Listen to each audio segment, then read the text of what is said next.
monde, nous y sommes pour le tout premier numéro de votre émission Zoom, une émission qui sert à faire le gros plan sur les figures emblématiques du Mali, notamment sur la jeunesse émergente. Cette émission va se dérouler en 3 parties. La première partie consiste à faire le gros plan sur notre invité, c'est-à-dire le portrait. La deuxième partie consiste à faire un entretien avec notre invité. Et enfin, la troisième partie va porter sur les témoignages sur notre invité. Pour une première, nous sommes avec un vaillant jeune. Il s'appelle Moussadi Zegué Diarra. Ensemble, regardons son portrait.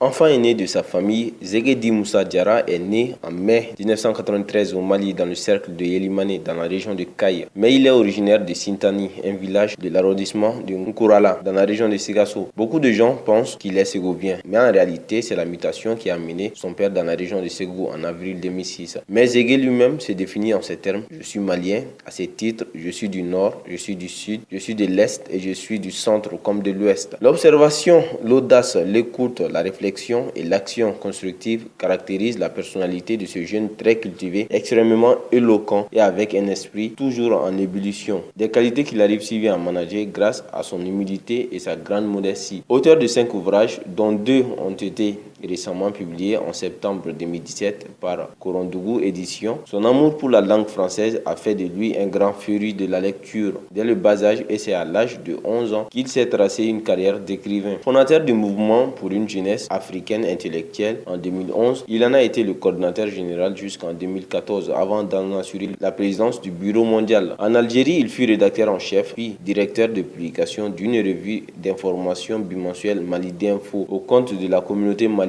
d'Anamba 2012 à 2013. Le jeune Zegué Moussa Diarra fut candidat pour le poste de secrétaire général de l'OIF en 2018. Ajouté à ce brillant parcours, le jeune Zegué a conçu un drone multifonctionnel pour son mémoire de fin d'année, une première en Afrique. Par amour pour son pays, le savant malien confectionnera un autre drone pour le Mali qu'il a dénommé Drone Maliba. Très visionnaire, hyperactif, audacieux, hilarant, avec comme slogan « Debout et actif jusqu'au bout », Zegué demeure debout pour son pays et à jamais actif afin de relever les défis actuels. Bonjour Zegué. Bonjour mademoiselle Traoré. Ça va? Ça va. Bien, j'espère que tu te reconnais dans tout ce qu'on vient de dire. Absolument. Tant mieux alors.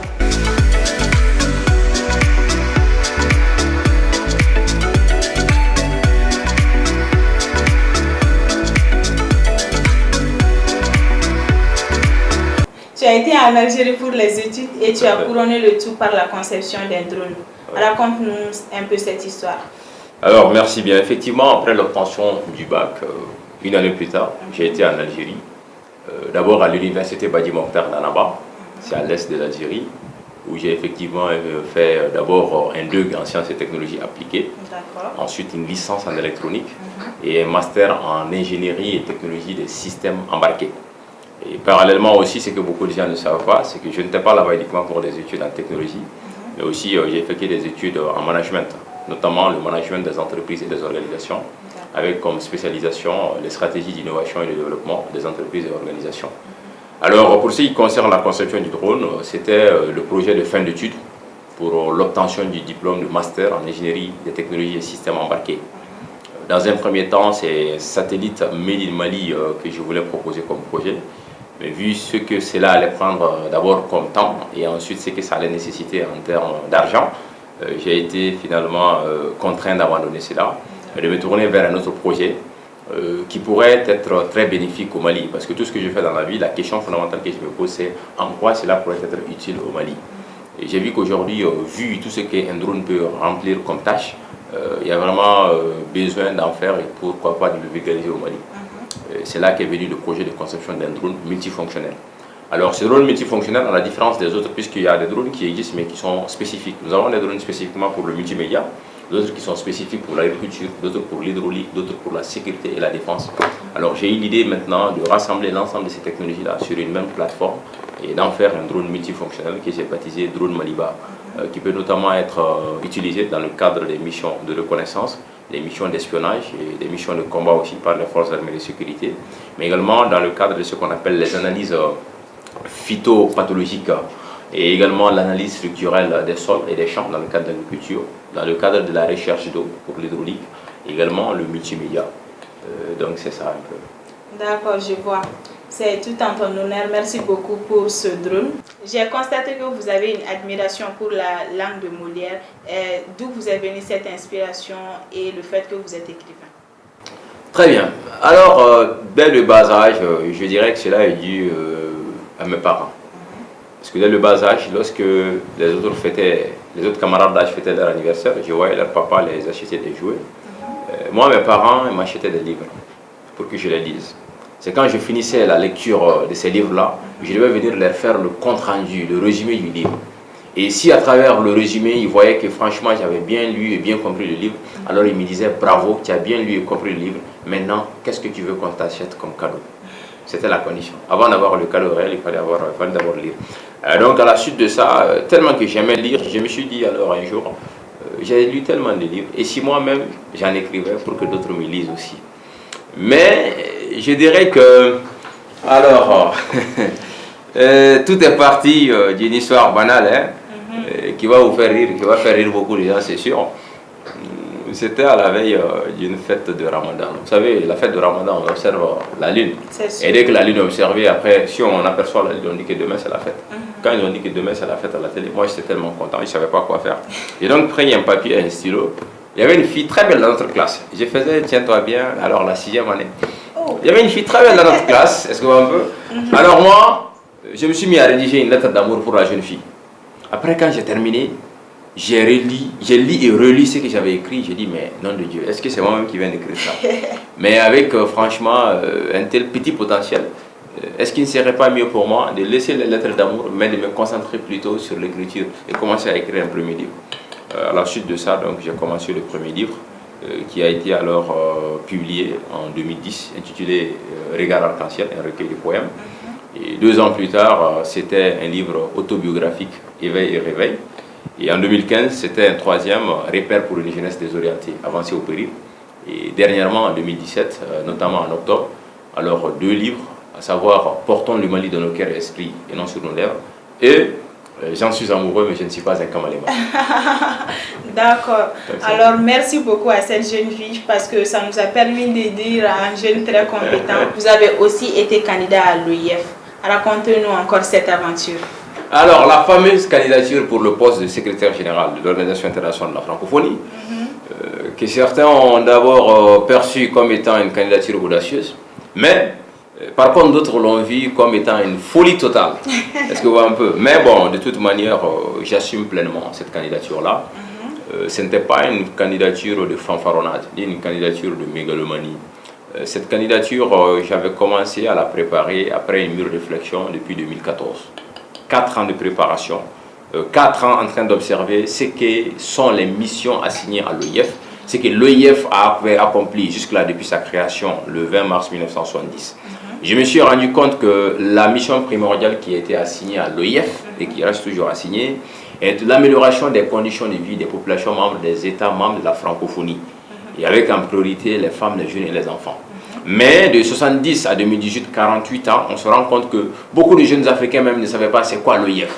Alors que l'OIF est la deuxième plus grande organisation au monde en termes de pays qui la composent après l'ONU. Donc je me disais que ce n'est pas possible. Si des gens n'arrivent pas à connaître l'OIF, c'est qu'elle n'est pas en train réellement de faire ce qu'on lui a demandé de faire comme action. Alors moi, ma volonté, c'était vraiment de me porter candidat. Et une fois élu, c'était d'apporter des réformes majeures au sein de cette institution-là, qui, lorsqu'elle travaille conformément aux missions qui lui sont assignées, elle peut être à la fois un facteur, un vecteur et un acteur pour changer considérablement la vie de pas mal de citoyens des États francophones et également permettre de freiner beaucoup de fléaux et aussi de mettre fin à certaines choses qui aujourd'hui sont en train d'assaillir la jeunesse, les jeunes et les femmes. Alors, quand je me suis porté candidat, il manquait un document pour que mon dossier soit officiellement validé. Il s'agissait du parrainage officiel du gouvernement de la République du Mali. J'ai écrit au gouvernement de la République du Mali depuis le 6 décembre 2017. Et c'est le 2 octobre, pardon. C'est le 2 octobre 2018 qu'on m'a appelé pour me remettre un courrier du premier chef du gouvernement, Soumaïla Maïga à l'époque. Un courrier qui était daté du 26 septembre 2018. Alors que la date butoir pour l'envoi de ces documents pour le parrainage, c'était le vendredi 5 octobre à midi temps universel. On m'a donné ça, alors le 2 octobre, vers 15h, 16h. Maintenant, le lendemain, le même jour, je suis parti au ministère des Affaires étrangères parce que dans la lettre, le Premier ministre me demandait de prendre attache avec le ministre des Affaires étrangères, qui était Kamisa Kamara à l'époque, qui au nom du gouvernement est habilité à rédiger maintenant le document de parrainage officiel de ma candidature par le gouvernement malien. Alors j'ai fait des va-et-vient par-ci par-là. Finalement, le document n'a pas pu être trouvé et envoyé au niveau du siège de l'OIF à Paris avant la date butoir. Ce qui fait que finalement, ma candidature a été recalée. En tout cas, que la candidature soit validée ou pas, ça reste un acte noble et très courageux. Donc, merci beaucoup pour cela. Merci. Et quel est votre dernier mot à l'endroit de la jeunesse malienne? Ben, je dirais simplement aux jeunes que nous avons la chance, notre génération. Aujourd'hui, la jeunesse malienne regorge en son sein de pas mal de jeunes talentueux, des jeunes avec des idées à la fois pertinentes et percutantes. Et j'ai l'habitude de dire qu'au Mali, il y a deux catégories. Ceux qui se battent à fond pour le Mali et ceux qui se battent pour le front au Mali. Ceux qui se battent à fond pour le Mali ont pour souci l'avenir radieux du Mali et le sort des prochaines générations. Par contre, ceux qui se battent pour le front ont pour souci leur poche. Alors j'inviterai cette jeunesse-là à être de ceux qui se battent à fond pour le Mali. D'être de ceux-là qui agissent et non qui s'agitent. Et surtout d'être avant tout une jeunesse qui va à la recherche du savoir. Une jeunesse malienne aujourd'hui qui doit avoir comme idéal une requête qui doit être la quête et la conquête de la coquette casquette ayant l'étiquette de l'excellence sur tous les plans. Et en ce sens, il faut une jeunesse bien formée. Dans la vie, il y a 4 catégories de personnes. Il y a ceux qui sont instruits qui ne sont pas cultivés. Il y a ceux qui sont cultivés qui ne sont pas instruits. Il y a ceux qui sont à la fois instruits et cultivés. Et la 4e catégorie, c'est celle des gens qui n'appartiennent à aucune des 3 premières catégories citées. La jeunesse malienne a intérêt à ne pas être dans cette 4e catégorie-là. C'est sûr. Et surtout à avoir le courage d'être patient, en même temps l'impatience d'être courageux. Le plus difficile, on le fait maintenant, et l'impossible, on le fera après. C'est sûr. Merci beaucoup, Zégué, d'avoir accepté notre invitation. Et le cœur vaillant, il n'y a rien d'impossible. J'espère que le défi sera relevé. Inch'Allah.